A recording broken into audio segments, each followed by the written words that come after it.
beautiful color. All right, so this is a plant palm that's been a little bit experimental for the San Francisco Bay Area.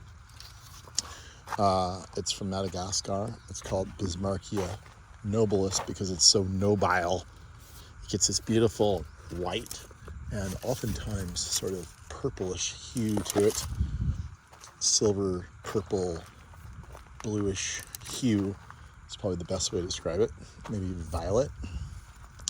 Here, this one over here. This one's pretty violet. There's one that's violet. Look at that. Okay. So this one's coming out darn near white. White stripes. It's like that beer from Jamaica, Red Stripe, except this is white. White. White. You can see what it is. It builds up this material. That's what gives it the color. That reflects the sun, makes it extremely drought tolerant.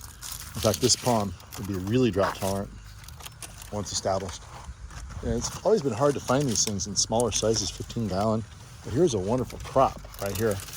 And we can definitely get you some of these. Look at this one. This one's probably one of the more taller ones. It's probably like 4 feet tall. Here's an interesting thing. Look at how this one's formed. The frond high on one side, low on the other. Is that a genetic quirk for this one only? I believe it is. They're all doing it. Things you notice when you're out and about. Look at that. Whereas normally it wouldn't be doing that. See, this one's more uniform. So this one's definitely a quirk. Look at that. Quirky, quirky, quirk, quirk, quirk.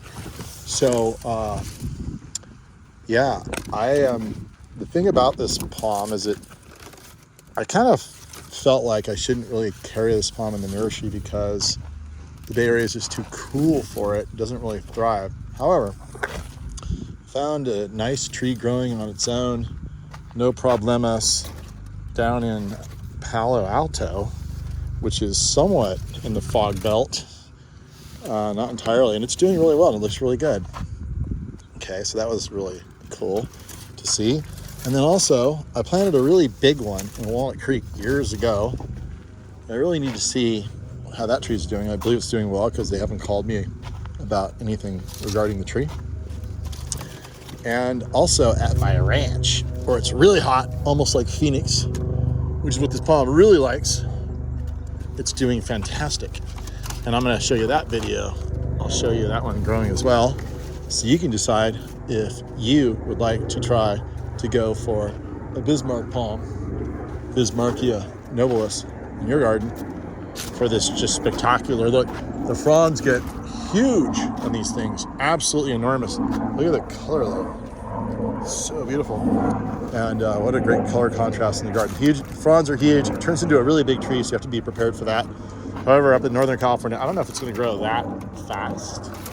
So, you know, it could be something you have around for a while before it gets too big. Look at this one. That's darn near white. Look at that. Except where you touch it. Don't touch it. You're gonna mess it up. Don't touch it. Don't stop touching it. Oh, isn't that fun? Okay, so let me know if you need some 15-gallon Bismarkia. Here's another nice one over here. Look at this one. Look at this one. It's tall. It's got really good color. Of course, if I get it for you, I'm gonna get the best possible coloration there is. Look at that shape. Isn't that neat? All right, let's go look at the Walnut Creek tree and the tree at my ranch in winters where it's really hot inland up above Vacaville. This is a good contrast here. See how white that is? That's the one I'll get you. The one I won't get, I'll probably get you this one too. This one's really nice and almost compact. The one I won't get you is this one here. You see why? It's all right, but it doesn't have the color. Oh, well, it does have that pink though. Look at the pink, purple rose color. Wow, that one's actually really cool. That was the one I was going to reject, but maybe I'll get it. It's hard to. Every one of them has something cool about it. Anyway, let's go look at these other trees. See how they're doing in the Bay Area.